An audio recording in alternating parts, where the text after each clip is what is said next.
matinée, vous décrochez et vous repartez avec votre nouvel iPhone 17. Rémi, vous le retrouvez tout de suite pour l'actu et pour le sport. Rémi, tout le monde t'attend et on attaque avec un petit point sur la météo.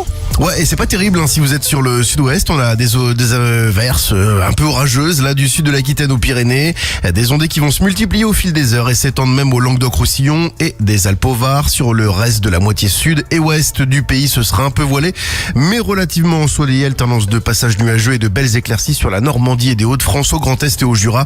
Un peu plus chargé cet après-midi près des frontières du Nord en Alsace, en Lorraine et sur les Vosges. Les températures ce matin, 5 à Lille, 7 à Paris, 9 à Lyon, 14 à Marseille et cet après-midi 13 près des frontières du Nord, 15 sur la pointe du Cotentin, 16 dans l'Eure et en région parisienne, 17 en Alsace, 18 en Bretagne, 19 en Bourgogne, 20 sur le Massif central, 21 dans la Loire et sur la côte basque, 22 en vallée du Rhône, 24 près de la Méditerranée, 26 en Haute-Garonne, 28 sur le bassin aquitain et même 29 en Corrèze. La pollution, c'est correct, les indices entre 2 et 4. Il y a votre top tendance qui se prépare, tout ce qui se dit, tout ce qui se raconte sur le net. Mais Rémi, on y va, c'est parti pour l'actu. Ouais, les aides carburant promises par le gouvernement à la fin du mois de mars, là, elles arrivent. Un plan d'aide de 50 millions d'euros qui entre en vigueur. Il concerne les TPE et les PME du transport routier. Les entreprises recevront l'équivalent de 20 centimes d'euros par litre, une aide qui sera renouvelable en mai si la situation n'évolue pas. Le prix du baril de Brent qui repart à la hausse ce matin, plus 7% en 24 heures pour atteindre les $96. C'est la conséquence d'un regain de tension dans le détroit d'Ormuz. Un navire iranien a été ciblé par des frappes avant d'être intercepté par la marine américaine. Les gardiens de la révolution promettent de bientôt riposter alors que des pourparlers devaient s'engager aujourd'hui à Islamabad au Pakistan, à moins de 48 heures de la fin du cessez-le-feu. On apprend aussi qu'un bateau français de l'armateur CGA-CGM a fait l'objet de tirs de semonce, menace de la part de Téhéran, alors que le cargo tentait de franchir le détroit. Dans le reste de l'actualité, cet homme d'une quarantaine d'années, toujours entre la vie et la mort ce matin, il a été gravement blessé par balle samedi soir.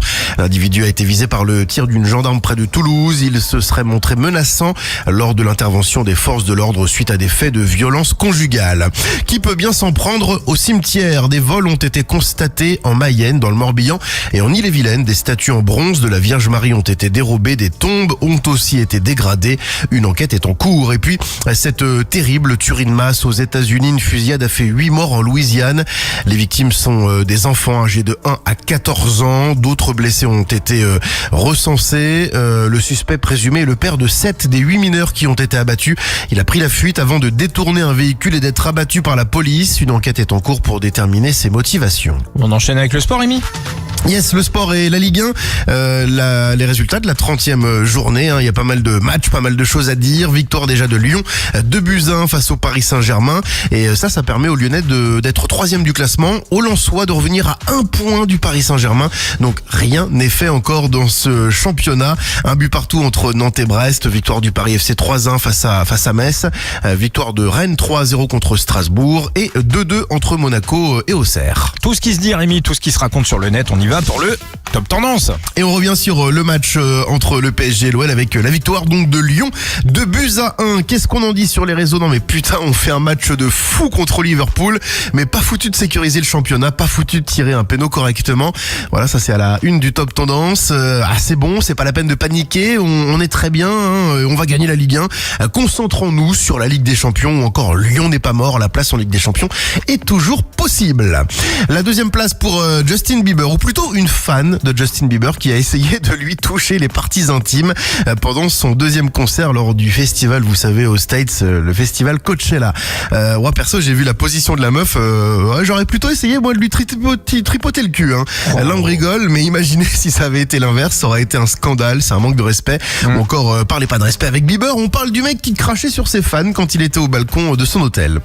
Et puis à la 3e place, le youtubeur numéro 1 au monde, MrBeast, qui a lancé un nouveau concept. Il propose à des gens de gagner $1 million s'ils arrivent à vivre dans un supermarché pendant 1 an et d'en manger toute la nourriture.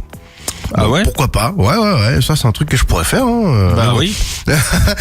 Mais c'est le rêve, t'es payé pour manger, y a rien de mieux. En plus t'es logé, voilà ce que l'on peut lire, c'est impossible. Je crois qu'il y a 6 participants, j'ai demandé à ChatGPT, il m'a dit que c'était pas réalisable.